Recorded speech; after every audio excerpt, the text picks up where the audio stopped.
Vamos una vez más a buscar la ayuda de Dios.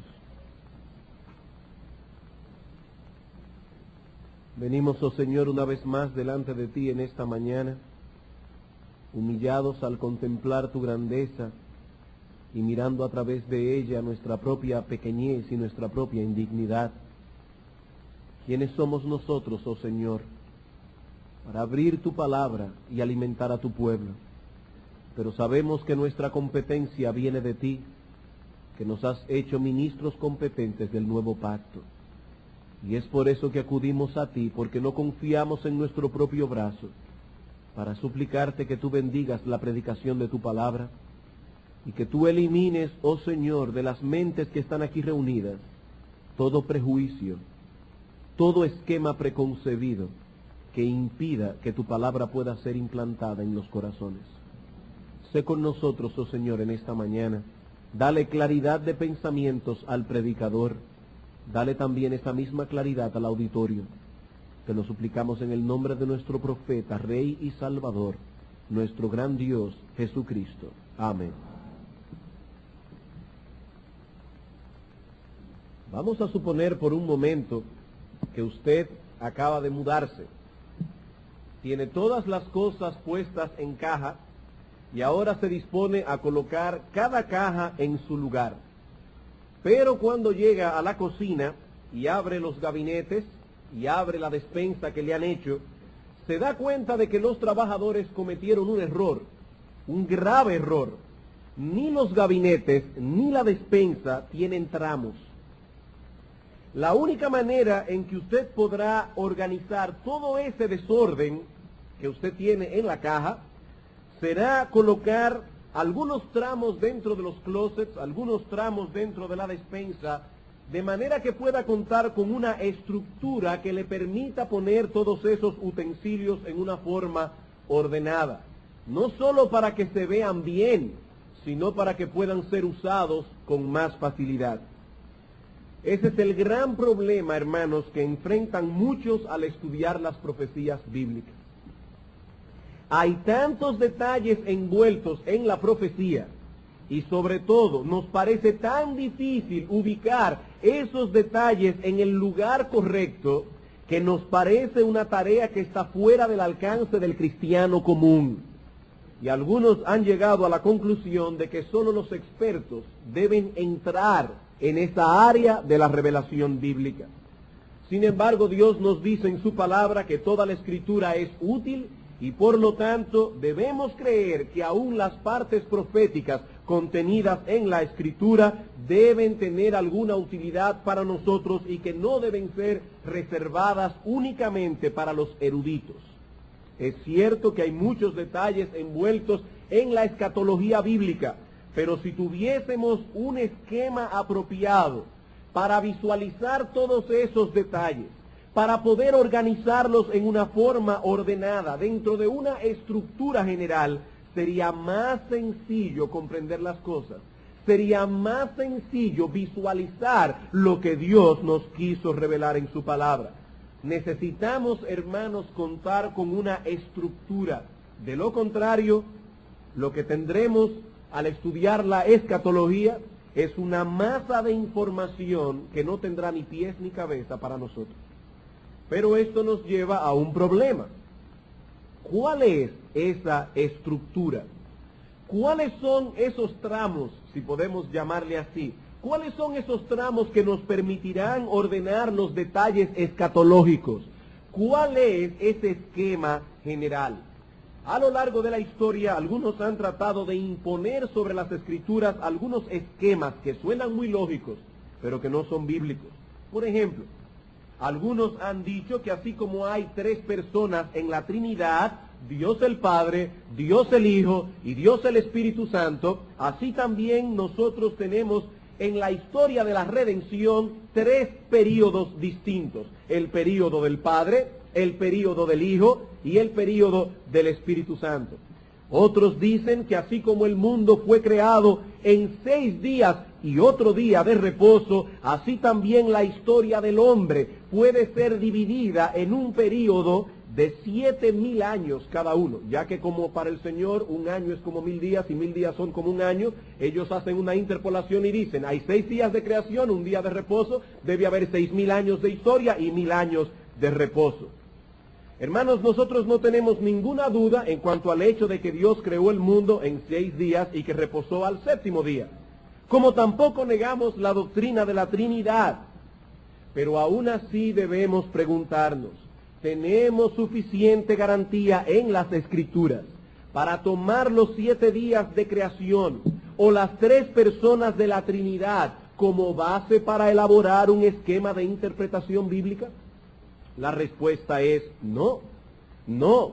Tales esquemas suenan lógicos, están basados en ciertas verdades escriturales, pero no son bíblicos. Cuando vamos a las Escrituras en busca de un esquema o estructura que nos permita colocar los detalles de la profecía bíblica en orden, nos encontramos con que el esquema bíblico consta únicamente de 2 partes. El esquema bíblico consta únicamente de 2 partes, no de 3, tampoco de 7, únicamente de 2. Todo cuanto Dios nos ha revelado en su palabra tiene que ver únicamente con 2 períodos de la humanidad. ¿Cuáles son? Este siglo y el siglo venidero. Este siglo y el siglo venidero. He aquí, hermanos, el esquema bíblico. Todas las profecías pertenecen a uno de estos 2 períodos. Todo cuanto Dios ha dicho en su palabra o pertenece a este siglo o pertenece al siglo venidero. Es de suprema importancia entonces que nosotros prestemos atención a este esquema si de veras queremos tener una visión más clara de las profecías. Si no poseemos una estructura bíblica, no podremos colocar los detalles en su lugar correspondiente. Y ese es, hermanos, el tema que trataremos hoy en nuestra serie de sermones proféticos. La estructura de la profecía bíblica. Ahora bien, antes de pasar a considerar de lleno nuestro tema, es necesario que hagamos una aclaración de suprema importancia. Cuando nosotros hablamos de un siglo, y vamos a estar hablando hoy de este siglo y del siglo venidero, cuando nosotros hablamos de un siglo en el idioma español, nos referimos mayormente a un periodo de tiempo de 100 años. Por ejemplo, en estos momentos nosotros estamos en el siglo XX, un siglo que comenzó el 1 de enero de 1900 y terminará tan pronto comience el 1 de enero del año 2000, es decir, cuando este siglo cumpla 100 años de edad. Pero en el Nuevo Testamento esta palabra tiene un significado distinto. La palabra que nuestras versiones traducen como siglo o edad o era es la palabra griega aion. Y este término aparece en nuestras versiones y en muchas otras versiones de las Escrituras en español, traducidos con la palabra siglo, la palabra era, la palabra edad o la palabra mundo. Mundo. Lo cierto es que aion permite todas esas traducciones, ya que esa palabra griega encierra 2 ideas. Por un lado, se trata de una designación temporal. Se usa para referirse a un tiempo específico, pero también incluye una designación espacial, es decir, para referirnos a un espacio específico. Puede designar tanto un tiempo como un espacio. Por ejemplo, en Gálatas capítulo 1, versículo 4, el apóstol Pablo nos dice que Cristo nos libró del presente siglo malo. ¿De qué nos libró Cristo? El apóstol Pablo dice, nos libró del presente siglo malo. Y es evidente que Pablo está hablando allí de una maldad que se circunscribe a un espacio específico. ¿Y por qué digo esto? Bueno, porque en el mismo instante en que aquí están ocurriendo cosas, hay una vida en el cielo. Y en el cielo no hay maldad. De la maldad de la que habla Pablo en Gálatas 1:4 es únicamente circunscrita a esta tierra, a este mundo, a este espacio en que nosotros vivimos. De lo que Pablo está hablando allí es de la maldad que en el presente caracteriza a este mundo en que vivimos. Es de ese sistema imperante en nuestro mundo, caracterizado por la maldad del que Cristo nos ha librado. Pero en otras ocasiones el Nuevo Testamento griego usa la palabra aion para referirse a un período de tiempo específico. Por ejemplo, en Lucas capítulo 20, versículo 35, el Señor nos dice: mas los que fueren tenidos por dignos de alcanzar aquel siglo, los que fueren tenidos por dignos de alcanzar aquel tiempo y la resurrección de entre los muertos, ni se casan ni se dan en casamiento. Así que la palabra siglo es un término espacial, es un término temporal, las dos cosas a la vez. Habiendo explicado el significado del término clave de nuestra expresión, este siglo y el venidero, en el resto del tiempo yo quisiera establecer 3 proposiciones básicas que nos ayudarán a comprender la enseñanza bíblica encerrada en este esquema o estructura. 3 proposiciones básicas. Pero antes quisiera reconocer una vez más la enorme deuda de gratitud que tengo con el pastor Sam Waldron, ya que aunque estos sermones son el resultado de varios años de estudio y de muchos libros, estoy siguiendo muy de cerca el material presentado por él en una serie de sermones sobre profecía bíblica. Veamos entonces, hermanos, nuestras 3 proposiciones. Primera proposición: la expresión este siglo y el venidero cubre la totalidad del tiempo, incluyendo la eternidad. Todo el tiempo que nosotros podemos concebir está incluido en esa expresión, este siglo y el venidero. Lo que quiero decir con esto es que no existió el tiempo antes de este siglo, ni existirá después del siglo venidero. No hay tiempo fuera de esa expresión. Cuando la Biblia habla de este siglo y el venidero, se está refiriendo a la totalidad del tiempo como nosotros lo conocemos. Todo está incluido allí. Esos 2 siglos envuelven toda la historia del hombre. Recuerden que no estamos hablando de un periodo de 100 años. Estamos hablando de un espacio y de un tiempo. Y dentro de ese espacio y dentro de ese tiempo está incluida toda la historia del hombre, incluyendo la vida eterna. ¿Por qué no hay tiempo antes de este siglo? Porque antes de este siglo lo único que estaba era Dios viviendo en la eternidad. ¿Por qué no habrá tiempo después en el siglo venidero? Porque el siglo venidero es eterno, durará para siempre. Por lo tanto, no hay un tiempo que podamos concebir fuera de este siglo o del siglo venidero. Vamos a Mateo capítulo 12. Evangelio de Mateo capítulo 12, versículo 32.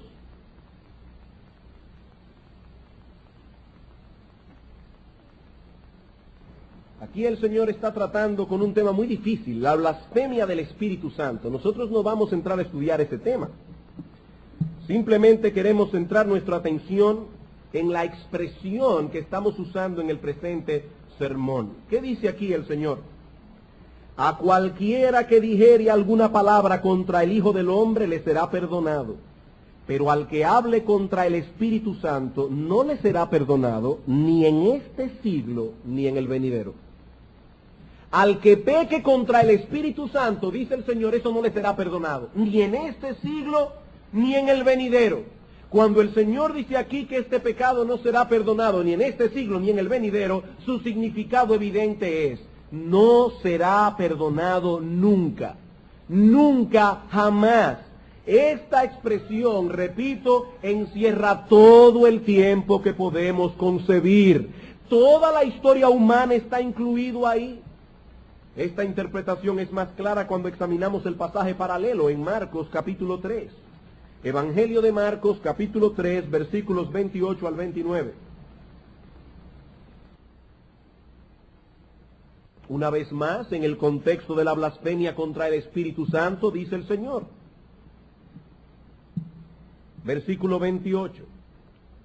De cierto os digo que todos los pecados serán perdonados a los hijos de los hombres, y las blasfemias cualesquiera que sean. Pero cualquiera que blasfeme contra el Espíritu Santo no tiene jamás perdón, sino que es reo de juicio eterno. Es reo de juicio eterno. No ser perdonado ni en este siglo ni en el venidero significa sencillamente no ser perdonado jamás. Jamás. El que comete el pecado del que se habla aquí es reo de juicio eterno. ¿Ven ustedes, hermanos, cómo esta expresión cubre la totalidad del tiempo? No hay tiempo fuera de este siglo o el venidero. No lo hubo antes, porque antes lo que había era eternidad. No lo habrá después, porque el siglo venidero es eterno. Tampoco existe ningún tiempo entre este siglo y el venidero. Tan pronto termine este siglo, comienza el venidero. No hay ningún periodo de tiempo entre un siglo y otro. Todo está comprendido en esa expresión. O lo que la Biblia dice tiene que ver con este siglo, con este tiempo, o tiene que ver con el venidero, porque no existe ninguna otra posibilidad. Eso es lo que estamos diciendo. O lo que Dios nos ha revelado en su palabra tiene que ver con este siglo aquí, ahora, o tiene que ver con el siglo venidero. No existe otra posibilidad. Marcos capítulo 10, versículos 29 y 30. ¿Cuál es la proposición que estamos tratando de probar? Que esta expresión cubre la totalidad del tiempo, desde que el tiempo comenzó y hasta la eternidad. Marcos capítulo 10, versículos 29 y 30. Esto está en el contexto del joven rico, aquel joven que no estuvo dispuesto a dejarlo todo para seguir al Señor. Y el apóstol Pedro pregunta: Señor, ¿y nosotros, que lo hemos dejado todo y te hemos seguido, qué tendremos?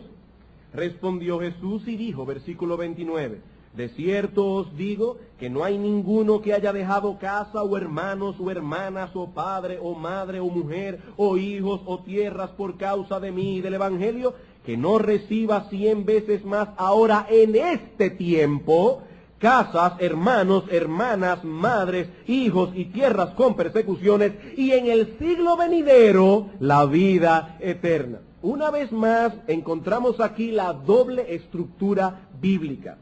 Aquellos que lo han dejado todo para seguir a Cristo recibirán en este tiempo, en este siglo, recibirán 100 veces más. Y en el siglo venidero recibirán la vida eterna. Noten, hermanos, que hay un contraste aquí. Este siglo envuelve el orden natural de la creación. Se inició con la creación y caída del hombre. Es en ese momento que se inicia este siglo. Todas las cosas que el Señor menciona en este texto de Marcos capítulo 10 son las que caracterizan la vida del hombre desde que fue creado hasta el día de hoy. Allí se habla de hermanos, hermanas, hijos, casas, tierras, persecuciones. Todo eso lo tenemos en este siglo. En otro pasaje que consideraremos más adelante en este mismo sermón, en Lucas 20:34, no lo vamos a buscar ahora, el Señor dice que los hijos de este siglo se casan y se dan en casamiento. En 1 Timoteo 6:17 se nos habla de aquellos que son ricos de este siglo. Es obvio, hermanos, que esta expresión nos habla del orden presente de las cosas desde que el mundo fue creado. Desde el origen del mundo hasta el día de hoy han habido matrimonios. Desde el origen del mundo hasta el día de hoy han habido ricos y han habido pobres. También se nos enseña que el Dios de este siglo, por causa de la caída del hombre en pecado, es Satanás. En 2 Corintios capítulo 4, versículo 4, dice el apóstol Pablo que si nuestro evangelio está encubierto, entre los que se pierden está encubierto, en los cuales el Dios de este siglo cegó el entendimiento de los incrédulos para que no les resplandezca la luz del evangelio de la gloria de Cristo. Y como vimos en Gálatas 1:4 se nos enseña que por causa de la caída, este siglo es un siglo de maldad. Cristo, por medio de la obra redentora, nos libró del presente siglo malo. Todos estos textos nos hacen ver que estamos viviendo actualmente en el período de tiempo designado por la expresión este siglo.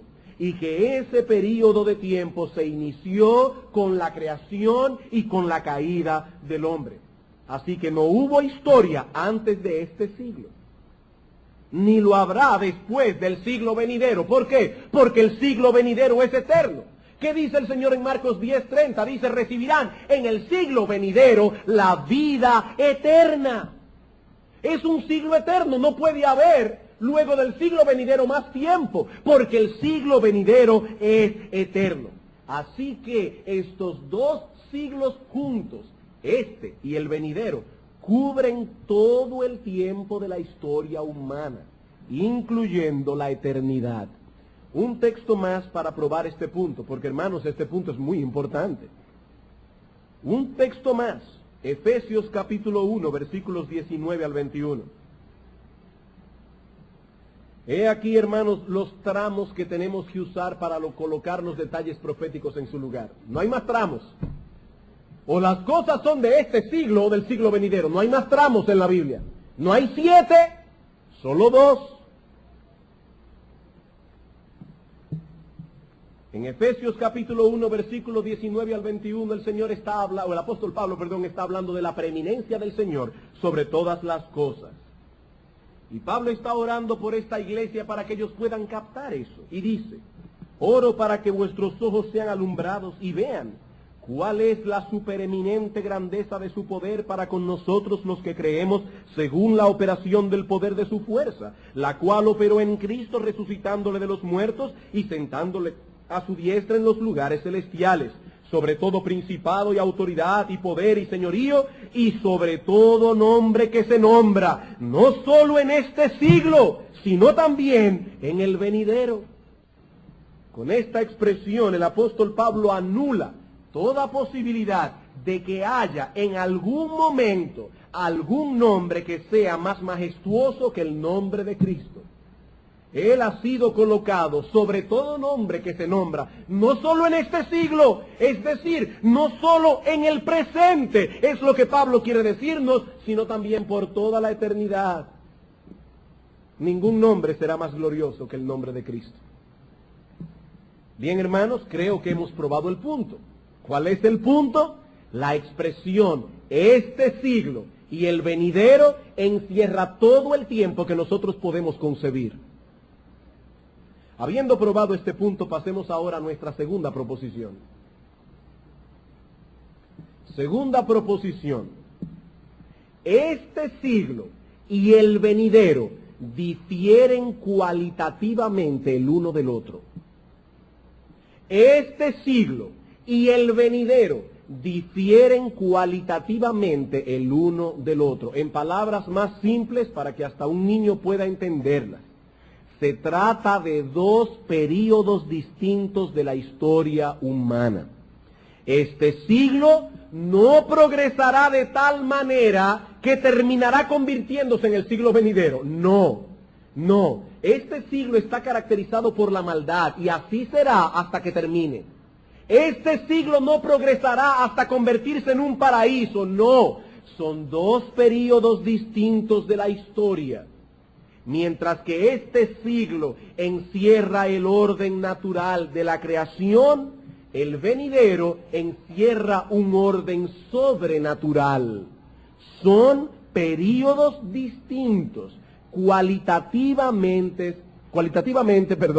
distintos. Y el texto clave aquí, hermanos, es Lucas capítulo 20, versículos 27 al 40. Lucas capítulo 20, versículos 27 al 40. Voy a leer el texto completo, a pesar de que los versículos que quiero recalcar son los versículos 34 al 36. Aquí tenemos al Señor Jesucristo arguyendo con los saduceos, los cuales no creían en la resurrección. Dice en el versículo 27, llegando entonces algunos de los saduceos, los cuales niegan haber resurrección, le preguntaron diciendo, Maestro, Moisés nos escribió, si el hermano de alguno muriere teniendo mujer y no dejare hijos, que su hermano se case con ella y levante descendencia a su hermano.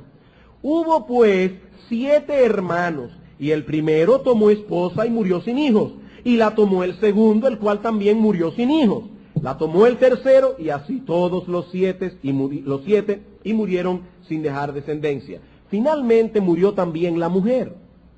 En la resurrección, si es que hay resurrección, porque ellos no creían en la resurrección, ¿verdad? Yo creo que hay una resurrección, los saduceos no creían, pero lo que ellos están implicando es algo así. Si es que hay resurrección, ¿de cuál de ellos será mujer? Ya que los 7 la tuvieron por mujer. Era difícil si vemos esto desde el punto de vista de la lógica humana, pero Cristo no le respondió con la lógica humana, sino con la Escritura.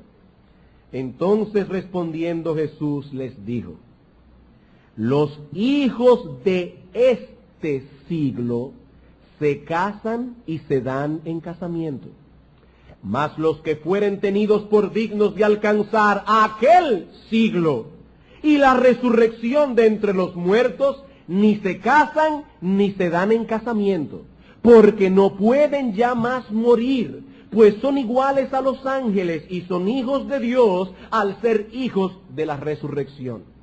Pero en cuanto a que los muertos han de resucitar, aún Moisés lo enseñó en el pasaje de la zarza, cuando llama al Señor Dios de Abraham, Dios de Isaac y Dios de Jacob, porque Dios no es Dios de muertos, sino de vivos, pues para Él todos viven. Respondiéndole algunos de los escribas dijeron: Maestro, bien has dicho, y no usaron preguntarle nada más.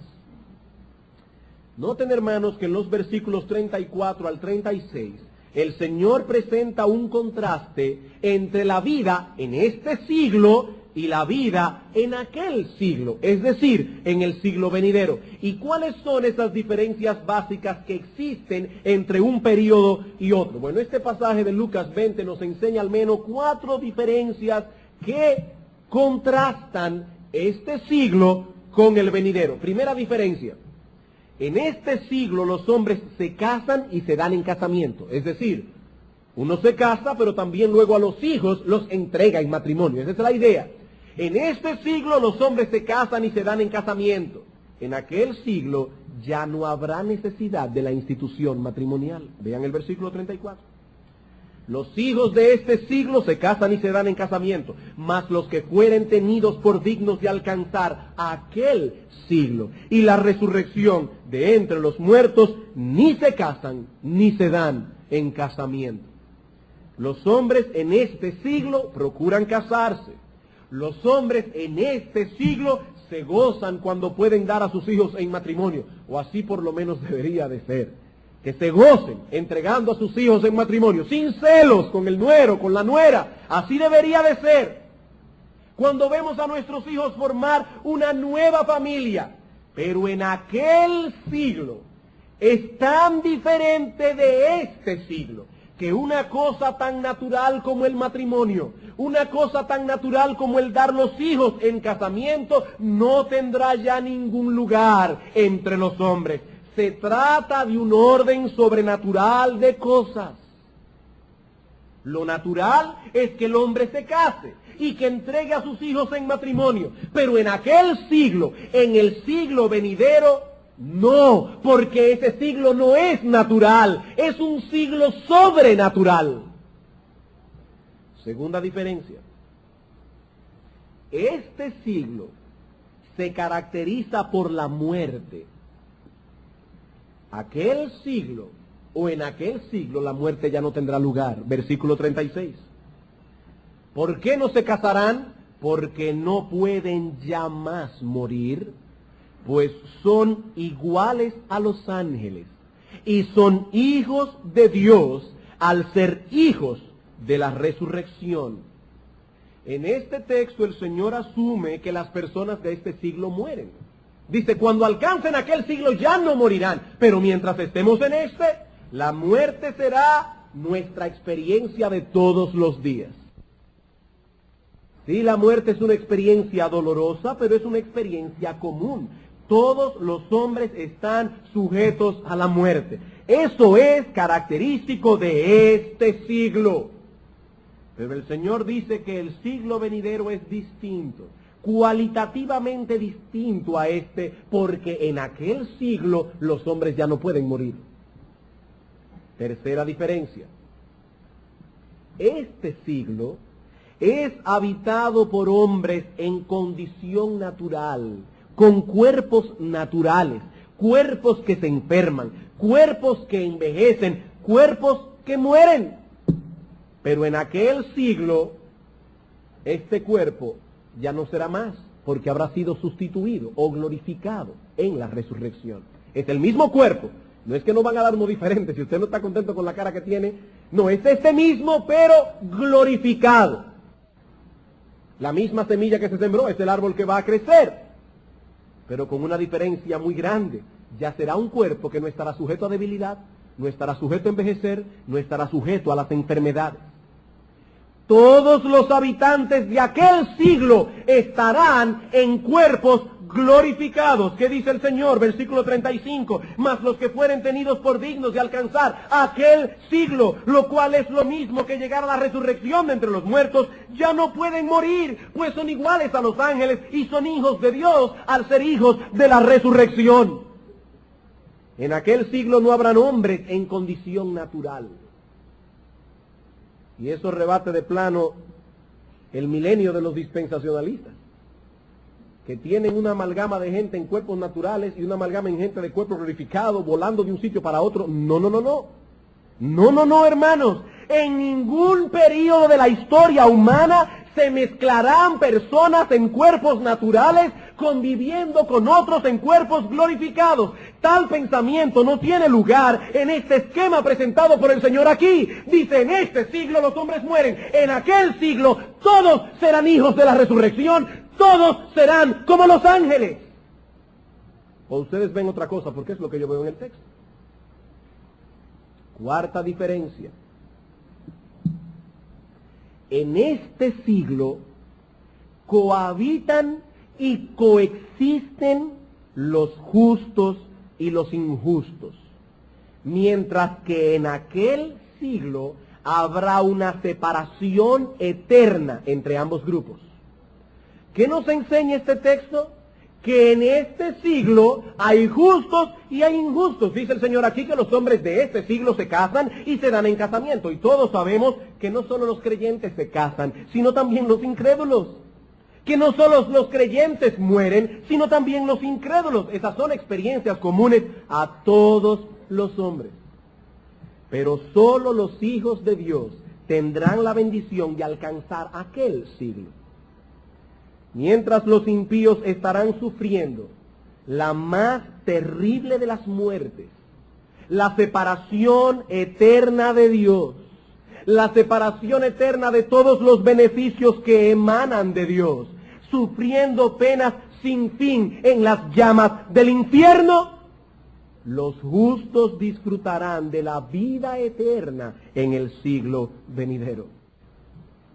Todos los que sean tenidos por dignos de alcanzar aquel siglo serán hijos de Dios. Y todos, como ya vimos, estarán en cuerpos glorificados.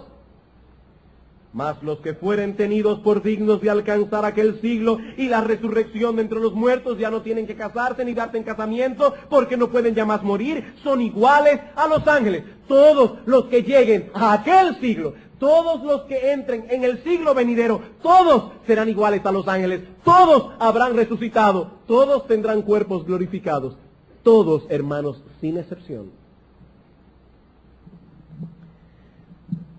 Vamos ahora a poner toda esta información junta.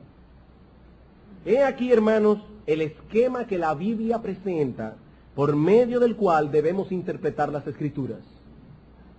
No se trata de un esquema impuesto por los expertos, tampoco de un esquema sacado de un texto oscuro o de un texto aislado de las Escrituras. Hermanos, todos nosotros tenemos un problema.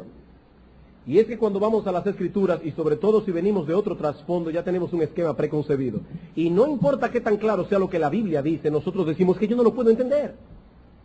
Eso está difícil de entender, difícil de asimilar. ¿Por qué? ¿Porque la información bíblica es oscura? No, hermanos, porque nuestro prejuicio nos impide aceptar una cosa que está muy clara en las Escrituras. Hay dos siglos, este y el venidero. Dos siglos que difieren cualitativamente el uno del otro. Eso es lo que estamos diciendo. que la historia del hombre se divide en dos periodos muy distintos el uno del otro, este siglo y el venidero, y que todo cuanto Dios ha predicho en su palabra pertenece a uno de estos dos periodos. ¿No es eso acaso lo que estos textos claramente enseñan? Pero si alguno todavía no está muy convencido, vamos a ver algunos otros textos que confirman nuestra conclusión. Mateo capítulo 13, versículo 24 al 30. Este texto lo vamos a pasar ahora por encima porque esta tarde lo vamos a estudiar en nuestra serie de sermones proféticos. Sí, esta tarde hay Santa Cena, pero los pastores hicimos algunos arreglos de manera que la meditación de Santa Cena será el estudio de la profecía que vamos a dar esta tarde.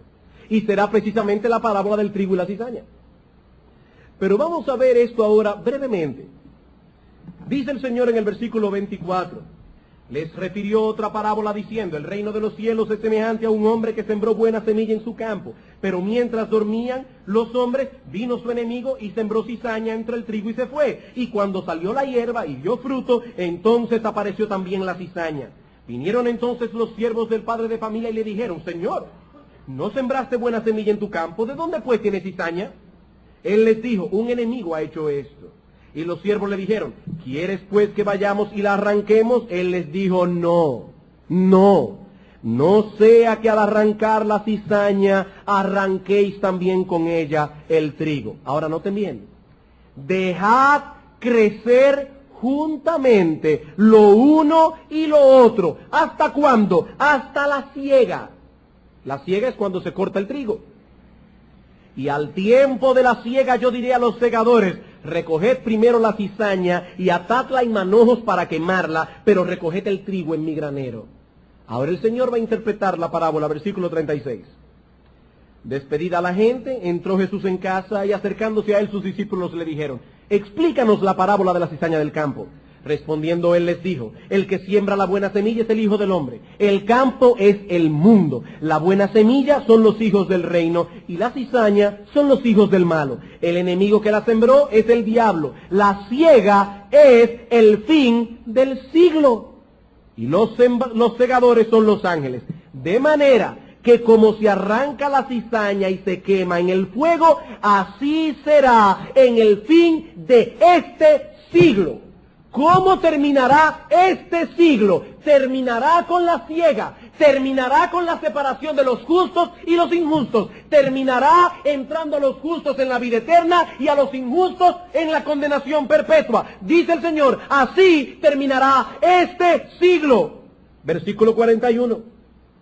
Enviará el Hijo del Hombre a sus ángeles y recogerán de su reino a todos los que sirven de tropiezo y a los que hacen iniquidad, y los echarán en el horno de fuego. Allí será el lloro y el crujir de dientes. ¿Y qué pasará con los justos? Resplandecerán como el sol en el reino de su Padre. El que tiene oídos para oír, oiga.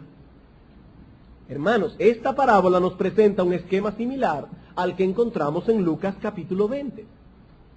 El Señor dice aquí que en la historia del mundo habrá un tiempo de siembra, habrá un tiempo de siega, un tiempo para sembrar la semilla y un tiempo no solo para recoger el fruto, sino también para echar en el fuego las malas hierbas, las plantas inservibles. El tiempo de la siembra durará mientras dure este siglo, donde hay una amalgama de justos y de injustos cohabitando juntos en el mundo.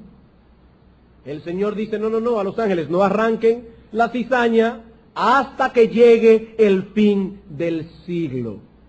Hermanos, esa es la clara enseñanza del versículo 40. De manera que como se arranca la cizaña y se queme en el fuego, así será en el fin del siglo.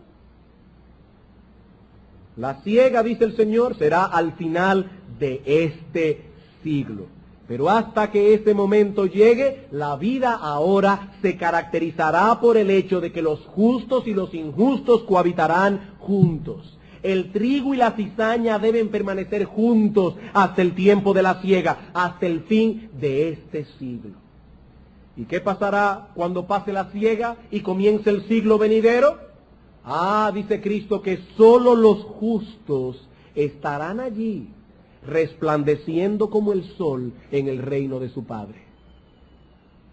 Termina este siglo, viene la siega, los injustos condenados, los justos a disfrutar de este siglo Lo mismo que dice el Señor en Lucas 20.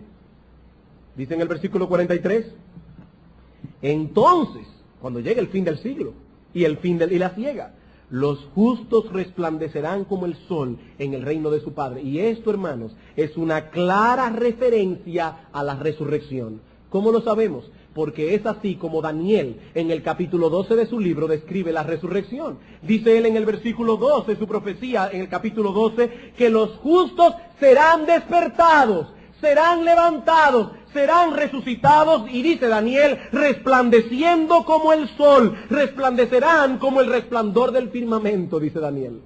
La misma terminología que usa Cristo. Los que sirven de tropiezo, en cambio, los que hacen iniquidad, no estarán allí. Serán echados en el horno de fuego, donde será el lloro y el crujir de dientes. Versículo 40 al 42. Ven, hermanos, la misma estructura de Lucas 20. Hay un tiempo de siega, hay un tiempo de siembra, un tiempo de siega. En el tiempo de siembra, el trigo y la cizaña están juntos. En el tiempo de la siega, solo el trigo permanecerá.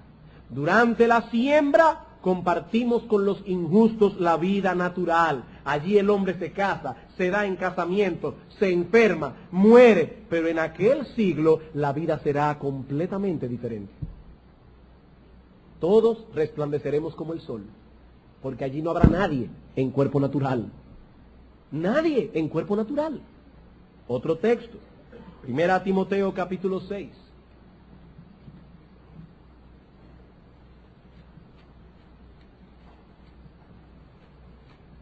Primera Timoteo capítulo 6, versículos 17 al 19.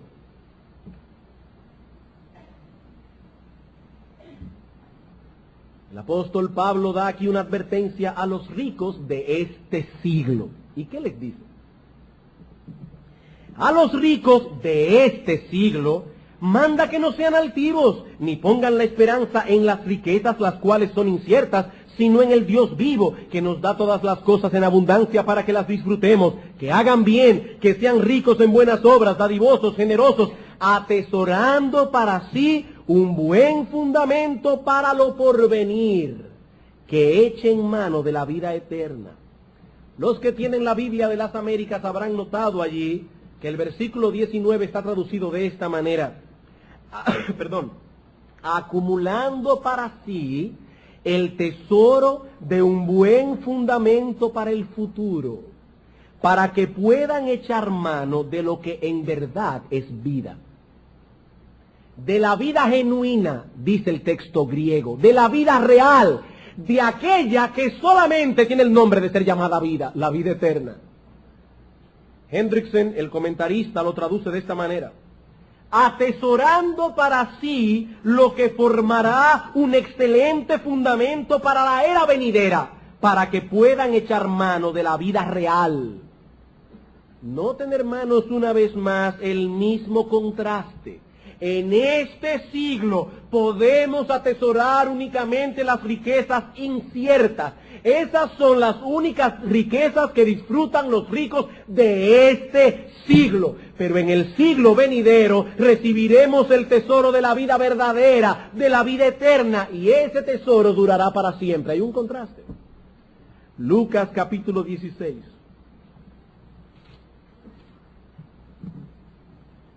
Versículos 8 al 11. Aquí tenemos la parábola del mayordomo infiel. Una parábola de difícil interpretación, pero mi propósito en esta mañana no es el de interpretar la parábola en sí, sino más bien apoyar la enseñanza que hemos venido impartiendo acerca de la estructura de la Biblia, que la Biblia nos provee para su interpretación. Dice aquí, versículo 8, y alabó el amo al mayordomo malo por haber hecho sagazmente, porque los hijos de este siglo son más sagaces en el trato con sus semejantes que los hijos de luz. Y yo os digo, yo no voy a explicar ese texto, solamente lo voy a leer. Ganad amigos por medio de las riquezas injustas, es decir, las que pertenecen a este siglo, para que cuando éstas falten os reciban en las moradas eternas. El que es fiel en lo muy poco, también en lo más es fiel. Y el que en lo muy poco es injusto, también en lo más es injusto. Pues si en las riquezas injustas no fuisteis fieles, ¿quién os confiará lo verdadero? Hermanos, una vez más el mismo contraste. En este siglo coexisten, cohabitan los hijos de las tinieblas con los hijos de la luz. Y en ciertas cosas, dice el Señor, esos hijos de este siglo, esos hijos de las tinieblas, son más sagaces que los hijos de la luz. Pero en el siglo venidero, los hijos de la luz estarán en su propio hábitat, disfrutando de las verdaderas riquezas. Bien, hermanos, ¿qué hemos aprendido hasta ahora? Que la estructura que la Biblia presenta es la de 2 períodos, no 3, no 7, 2 períodos en la historia del hombre. Este siglo y el venidero, 2 períodos cualitativamente distintos el uno del otro y que encierran la totalidad del tiempo, incluyendo la eternidad. Pero aún nos queda una tercera proposición acerca de esta estructura bíblica y es la siguiente. Tercera proposición. La segunda venida de Cristo es el evento que divide este siglo del venidero. La segunda venida en gloria de nuestro bendito Señor y Salvador Jesucristo es lo que divide este siglo del venidero. ¿Cuál es el evento que pone fin a este siglo e inaugura el venidero? La segunda venida de Cristo. Ya hemos visto que hay 2 edades completamente distintas entre sí. Hay una línea que divide este siglo del venidero. La pregunta que surge naturalmente es, ¿cuál es el evento que pondrá punto final a este siglo y que servirá de conclusión o de inauguración al siglo venidero? La segunda venida de Cristo. Este es el punto, hermano, el evento que divide esos 2 periodos de la historia humana, y es esto lo que ahora trataremos de probar brevemente a través de 4 líneas de pensamiento. 4 líneas de pensamiento. A la primera le llamaremos el argumento de la resurrección, el argumento de la resurrección. Hermanos, ya nosotros vimos en Lucas capítulo 20, versículo 35, que la resurrección marca la diferencia entre este siglo y el venidero. En este siglo estamos en cuerpos naturales. En aquel siglo seremos hijos de la resurrección. La resurrección es lo que marca la diferencia entre este siglo y el venidero. Este siglo representa el orden natural de las cosas. Todas las personas que viven en este siglo, incluyendo los justos, se encuentran en sus cuerpos naturales. Pero los que sean tenidos por dignos de alcanzar aquel siglo serán hijos de la resurrección. Tan pronto los justos resuciten, comenzará la era venidera. Esa es la clara enseñanza del texto de Lucas 20 que leímos hace un rato. La pregunta ahora es, ¿cuándo resucitarán los justos? Y la respuesta del Nuevo Testamento es, los justos resucitarán en la segunda venida de Cristo, poniendo así punto final a este siglo e inaugurando el siglo venidero. Hay muchos textos, pero no tenemos tiempo. Solamente veremos 2. Primero a los Corintios capítulo 15, versículos 22 al 23.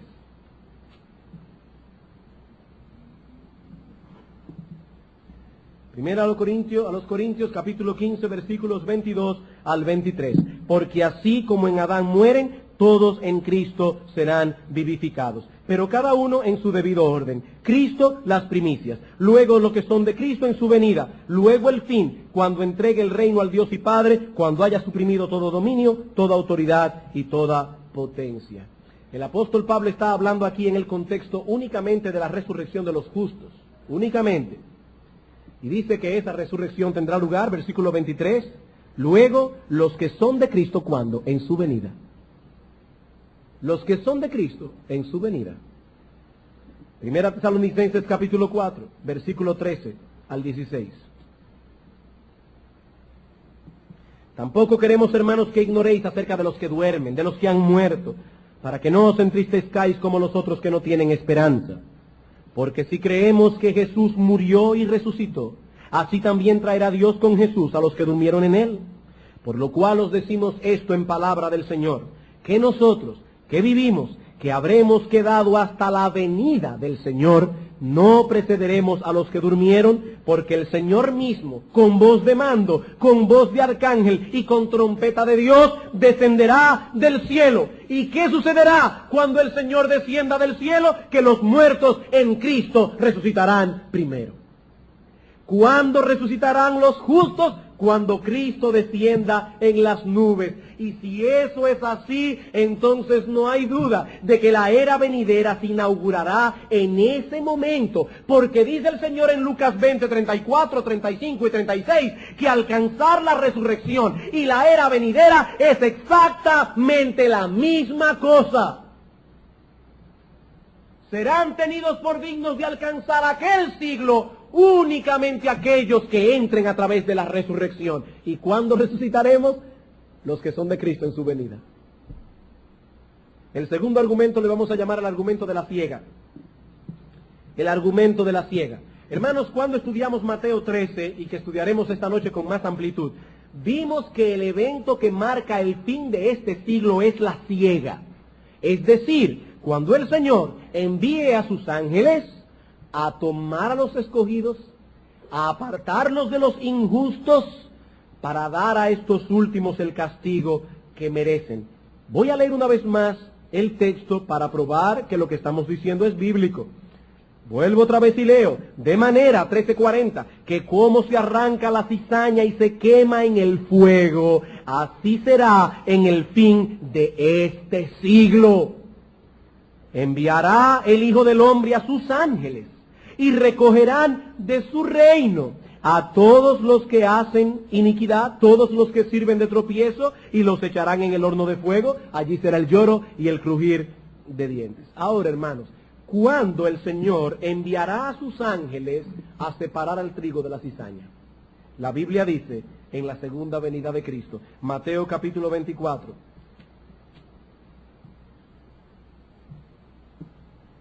Mateo capítulo 24, versículo 30 al 31. Entonces aparecerá la señal del Hijo del Hombre en el cielo, y entonces lamentarán. Llegó el tiempo de la siega. Lamentarán todas las tribus de la tierra, y verán al Hijo del Hombre viniendo sobre las nubes del cielo con poder y gran gloria, y enviará a sus ángeles, lo mismo que dice Mateo 13, con gran voz de trompeta, y juntará a sus escogidos de los cuatro vientos, desde un extremo del cielo hasta el otro.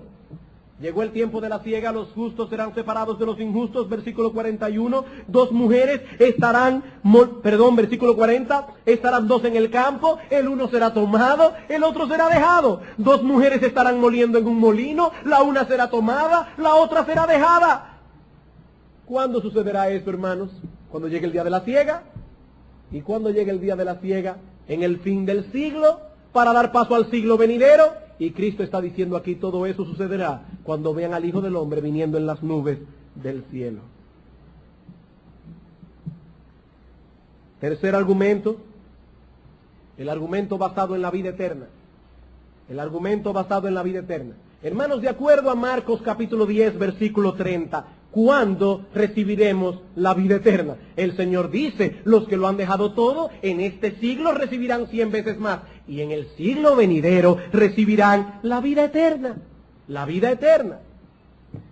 Debo hacer, por supuesto, la aclaración, hermanos, que no estamos hablando aquí de la vida eterna tal como la recibimos tan pronto creemos en Cristo. No. Sino de la vida eterna que disfrutaremos en el futuro cuando tengamos cuerpos glorificados luego de la resurrección. Ahora tenemos vida eterna. El que cree en mí, dice Cristo, tiene vida eterna. Pero nos aguarda en el futuro el pleno disfrute de esa vida. Y es de eso que habla Marcos 10:30. Ahora bien, hermanos, ¿cuándo recibiremos esta vida eterna que estamos esperando y que de acuerdo al texto de Marcos 10 disfrutaremos en el siglo venidero? ¿Cuándo? Mateo capítulo 25, versículo 31.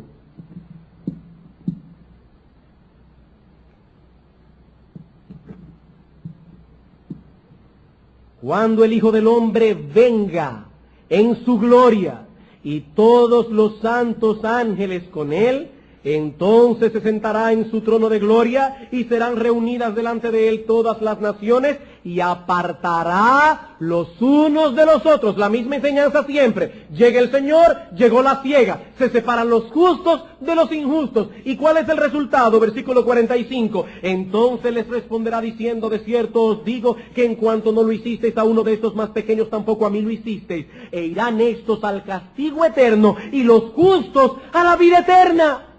¿Cuándo? Dice el versículo 31, cuando el Hijo del Hombre venga. La era venidera. Último argumento. El argumento basado en Tito, capítulo 2, versículo 11 al 14. Tito, capítulo 2, versículo 11 al 14.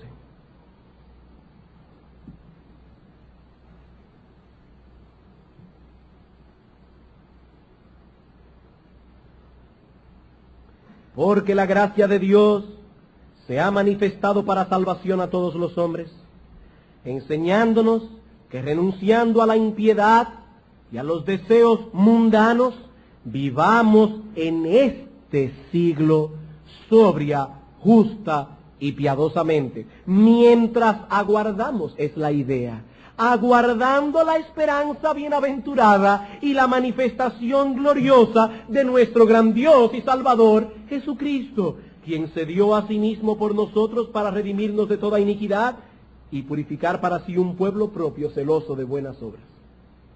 ¿Cómo debemos vivir en este siglo? Sobria, justa y piadosamente, mientras aguardamos el cumplimiento de la esperanza bienaventurada. La clara inferencia es que cuando llegue el cumplimiento de esta esperanza, la segunda venida de nuestro gran Dios y Salvador Jesucristo, ya se acabó este siglo. Debemos vivir en este siglo hasta que llegue la consumación de la esperanza bienaventurada, la era venidera que será inaugurada, y dejaremos de seguir viviendo en este siglo. Resumiendo, hermanos, lo que hemos visto en este punto, podemos decir lo siguiente. Debido a que en la segunda venida de Cristo los justos resucitarán, vendrá el tiempo de la ciega, se impartirá la vida eterna. Ese evento debe marcar la consumación de este siglo y el inicio del venidero. Podemos decir, hermanos, con toda seguridad que la segunda venida de Cristo es el punto crucial que divide este siglo del venidero. Bien, hermanos, como yo les decía en la primera sermón, no estamos aquí como conferencistas que vinimos a hablar de temas espectaculares, no. Estamos aquí como pastores predicando a vuestras almas la palabra de Dios. Y como pastores que somos tenemos que preguntarnos ahora, ¿qué aprendemos de todo esto? ¿Qué lecciones prácticas podemos traer a la conciencia? Vamos a dar a modo de conclusión dos observaciones prácticas brevemente, dos observaciones prácticas. En primer lugar, aprendemos que el esquema escatológico de las Escrituras es bien simple. El esquema escatológico de las Escrituras es bien simple. Algunas personas se frustran al estudiar la profecía bíblica porque se la encuentran muy complicada, porque son como la señora que tiene su caja llena de utensilios de cocina y no sabe dónde los va a poner. Pero hermanos, el esquema bíblico es bien simple. La estructura general de la profecía bíblica es simple. Yo no estoy diciendo con eso que no haya detalles difíciles de interpretar, pero lo cierto es que eso ocurre con todas las áreas de la teología sistemática, no solo de la escatología, ocurre con la soteriología, con la eclesiología, con todas las teologías sistemáticas, o las áreas de la teología sistemática. Pero hermanos, ¿qué puede ser más simple que lo que presentamos hoy aquí? ¿Qué puede ser más simple? Todo lo que Dios ha dicho en su palabra o se cumple en este siglo o en el venidero. Eso es todo. Una estructura no podría ser más simple. Solo cuenta con dos periodos, con dos posibilidades. No 3, no 7, 2. Hermanos, no se necesita ser un experto en matemáticas para contar hasta 2. Simple. Y Dios nos ha revelado en su palabra que hay solo 2 edades, la presente y la porvenir. Una es natural y temporal, la otra es sobrenatural y eterna, separada la una de la otra por la venida de Cristo. Eso es todo, hermanos. Eso es todo. ¿Qué puede ser más simple que esto? Repito, yo no estoy diciendo con esto que no hayan cosas complicadas en la escatología, no. Lo que estoy diciendo es que el esquema general de la Escritura es muy simple y que cuando tomamos ese esquema general y lo tenemos en nuestra mente al acercarnos al estudiar la profecía bíblica, muchas cosas oscuras se aclaran. ¿Saben por qué? Porque caen en su lugar. Caen en su lugar, como veremos esta tarde.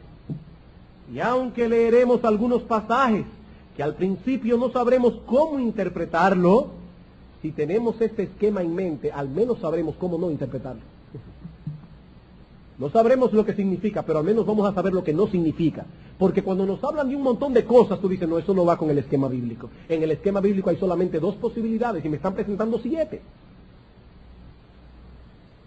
Este esquema bíblico excluye de plano muchas de esas interpretaciones fantásticas que se le dan hoy a muchos pasajes de las Escrituras.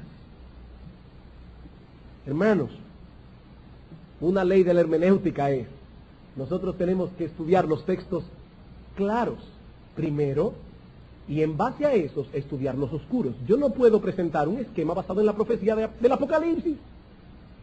¿Por qué? Porque el Apocalipsis es un libro profético revelado a través de muchas figuras. Yo no puedo comenzar por el Apocalipsis. Yo tengo que comenzar por las cosas claras de las Escrituras y meter el Apocalipsis en ese esquema, no al revés. ¿Qué es lo que le pasa a muchas personas cuando van a Mateo 16, 18? Tú eres Pedro, y sobre esta piedra edificaré mi iglesia. Ah, Pedro es el Papa, la primera piedra. No, porque hay un montón de textos en el Nuevo Testamento que dicen claramente que Cristo es la piedra. Entonces, ¿qué vamos a hacer, hermanos? ¿Interpretar los otros textos a la luz de un texto oscuro? ¿O tomaremos estos textos claros para que iluminen este texto oscuro? Es más lógico tomar el texto claro. Entonces, hermanos, tomemos el esquema bíblico. Tomemos el esquema bíblico. Hay 2 edades, la presente y la porvenir. Si la interpretación que usted sacó de la Escritura necesita de otra edad, su interpretación es incorrecta. Si la interpretación suya necesita de otro periodo para que encaje, su interpretación no es correcta, porque solo hay este siglo y el venidero. La segunda aplicación práctica es esta. Este esquema nos enseña que nuestra esperanza descansa únicamente en la intervención poderosa de Dios en la historia humana. Este esquema nos enseña que nuestra esperanza descansa únicamente en la intervención poderosa de Dios en la historia humana. Mi amigo, no es el hombre quien ha de llevar este mundo a convertirse en un paraíso. No, la educación no podrá hacer eso, la ciencia no podrá hacer eso, los políticos no podrán hacer eso. Es más, ni la iglesia podrá hacer eso. Y es muy atinado recordar eso en medio del periodo en que nos encontramos como nación. Mi amigo, no hay esperanza para el hombre fuera de Jesucristo. Cuando Él regrese en gloria, las cosas serán diferentes para aquellos que confiaron en Él. Su venida concluirá con el estado presente de cosas. Su venida concluirá este siglo e inaugurará el venidero. Esa es la única esperanza para el hombre. La esperanza del cristiano verdadero. Dice en Efesios capítulo 2, versículo 12, que antes estábamos sin Dios y sin esperanza en este mundo. Ahora, hermano, cuando usted era inconverso, usted no tenía muchas esperanzas. Seguramente las tenía, pero eran esperanzas inciertas. Por eso era estar sin esperanza, aunque tuviera esperanza, porque era esperanza sin base. Pero ahora nosotros tenemos una esperanza. Cristo volverá. Mi amigo, si toda tu esperanza se circunscribe a este siglo, en realidad tú no tienes esperanza. Porque todo lo que esperas terminará con tu muerte. Mi amigo, si tu esperanza no está puesta en Cristo, entonces no has experimentado la salvación de tu alma. ¿Sabes por qué? Porque de haberla experimentado no tendrías otra esperanza fuera de Cristo. Dice el apóstol Pablo en 1 Tesalonicenses, versículo 9 del capítulo 1, porque ellos mismos cuentan de nosotros la manera en que nos recibisteis y cómo os convertisteis de los ídolos a Dios. ¿Para qué? Para servir al Dios vivo y verdadero y esperar de los cielos a su Hijo, al cual resucitó de los muertos, a Jesús, quien nos libra de la ira venidera. Hermanos, ¿para qué nosotros nos convertimos a Dios? Para dejar los ídolos, para servir a Dios y para esperar de los cielos a Cristo. Si tú estás esperando otra cosa, tú no eres cristiano, mi amigo. Si tu esperanza está puesta en que tus negocios florezcan, en que tal vez mañana tengas un golpe de suerte, en que tu vida cambiará, mi amigo, tú no eres cristiano, porque dice la Biblia que los cristianos se han convertido de los ídolos a Dios para esperar de los cielos a Jesucristo. Fuera de eso, nosotros no tenemos otra esperanza. Y ahora yo te pregunto, mi amigo, ¿cuál será tu porción en el siglo venidero? ¿Qué sucederá contigo, mi amigo, cuando Cristo venga con su aventador en su mano? Cuando llegue el momento de la siega, ¿participarás de la resurrección de los justos, habiendo depositado tu fe en la persona de Cristo? ¿O serás recogido como hierba mala y echada por los siglos de los siglos en un infierno de fuego? Mi amigo, ¿cuál será tu porción? He aquí las únicas dos alternativas. Quiere el Señor despertar a muchos con esta voz de alerta, de manera que cuando llegue aquel día disfruten de las bendiciones de aquellos que recibieron por la fe la salvación que Dios ofrece en Cristo Jesús. Vamos a orar.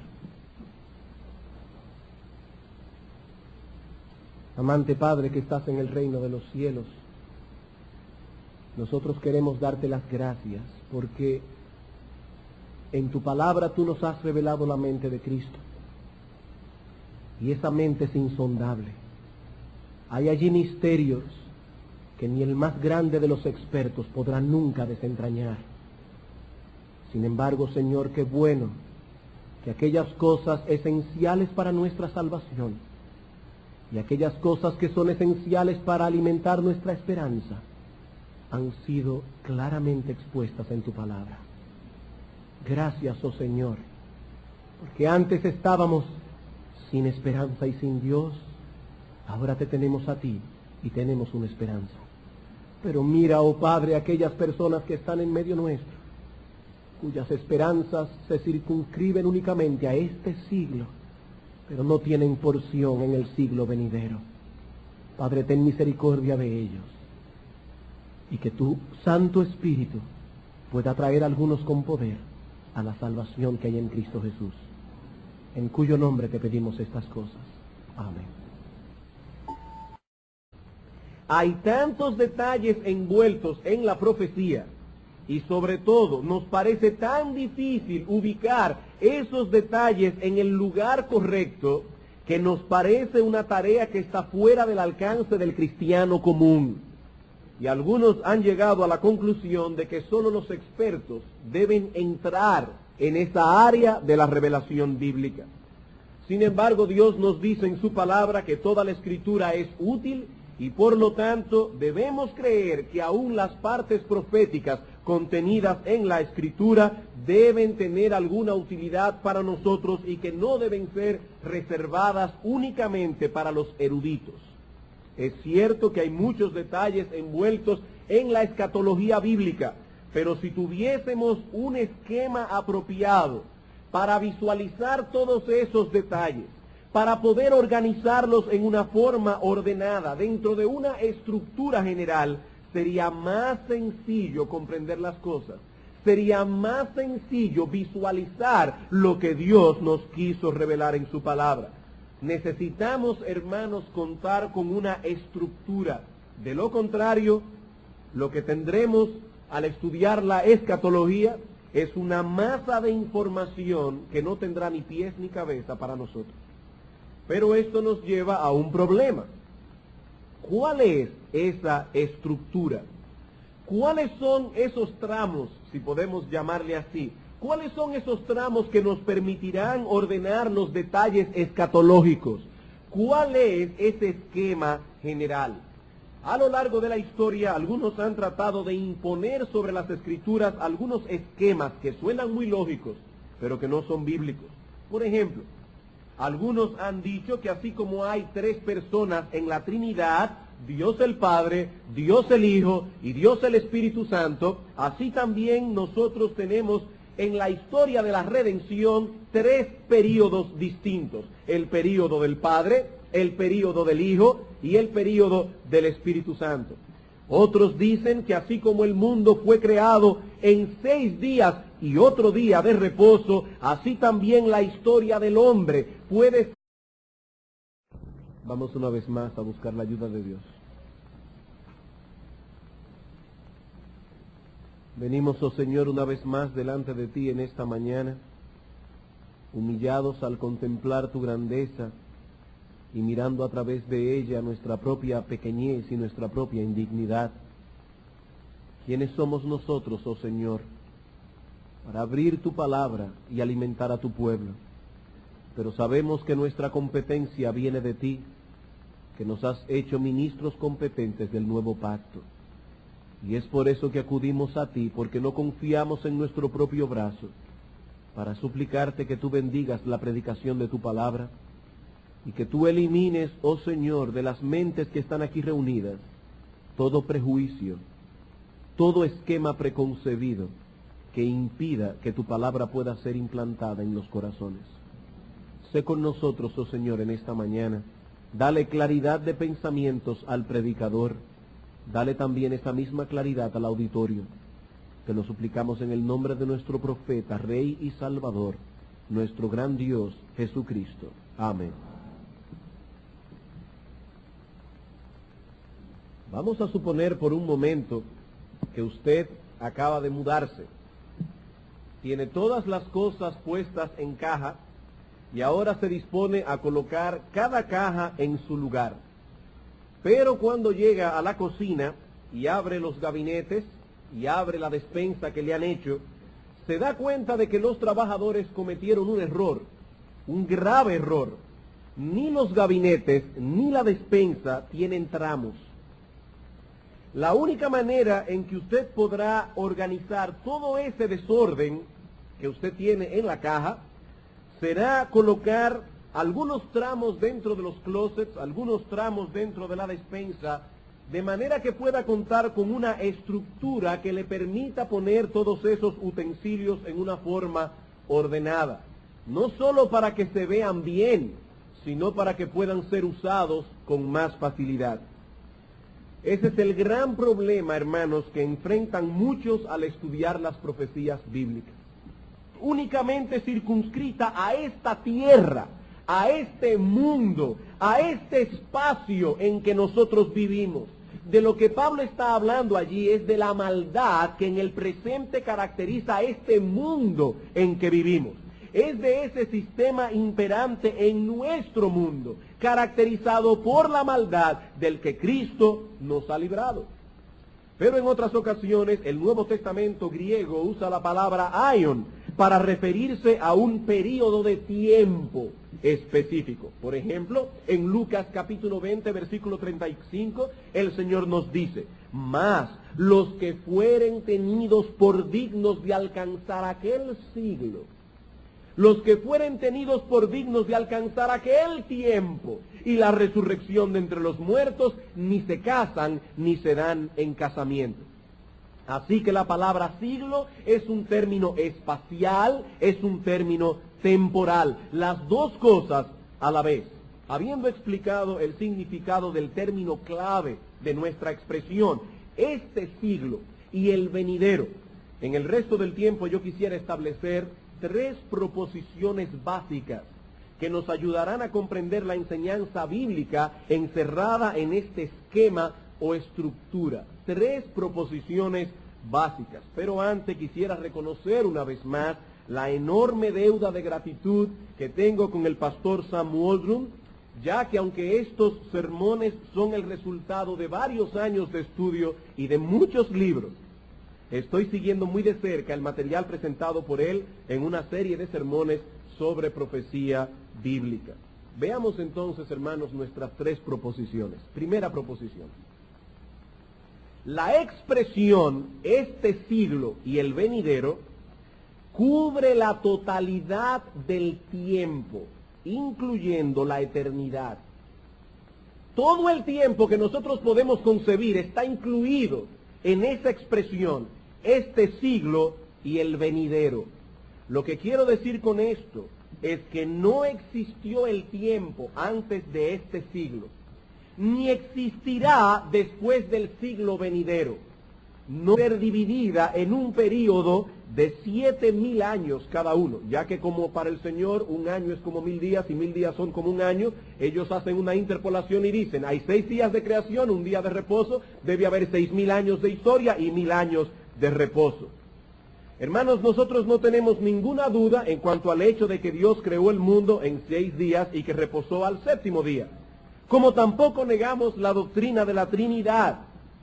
Pero aún así debemos preguntarnos, ¿tenemos suficiente garantía en las Escrituras para tomar los 7 días de creación o las 3 personas de la Trinidad como base para elaborar un esquema de interpretación bíblica?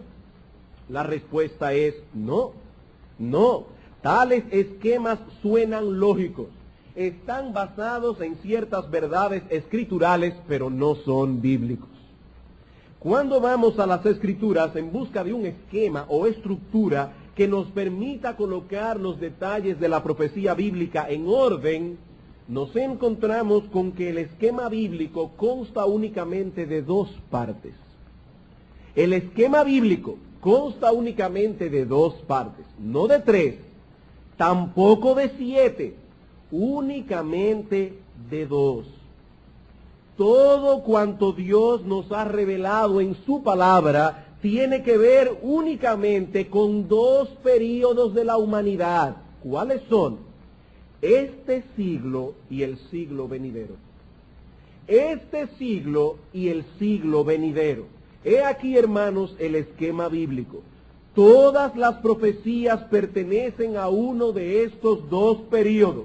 Todo cuanto Dios ha dicho en su palabra o pertenece a este siglo o pertenece al siglo venidero. Es de suprema importancia entonces que nosotros prestemos atención a este esquema si de veras queremos tener una visión más clara de las profecías. Si no poseemos una estructura bíblica, no podremos colocar los detalles en su lugar correspondiente. Y ese es, hermanos, el tema que trataremos hoy en nuestra serie de sermones proféticos. La estructura de la profecía bíblica. Ahora bien, antes de pasar a considerar de lleno nuestro tema, es necesario que hagamos una aclaración de suprema importancia. Cuando nosotros hablamos de un siglo, y vamos a estar hablando hoy de este siglo y del siglo venidero, cuando nosotros hablamos de un siglo en el idioma español, nos referimos mayormente a un periodo de tiempo de 100 años. Por ejemplo, en estos momentos nosotros estamos en el siglo XX, un siglo que comenzó el 1 de enero de 1900 y terminará tan pronto comience el 1 de enero del año 2000, es decir, cuando este siglo cumpla 100 años de edad. Pero en el Nuevo Testamento esta palabra tiene un significado distinto. La palabra que nuestras versiones traducen como siglo o edad o era es la palabra griega aion. Y este término aparece en nuestras versiones y en muchas otras versiones de las Escrituras en español, traducidos con la palabra siglo, la palabra era, la palabra edad o la palabra mundo. Mundo.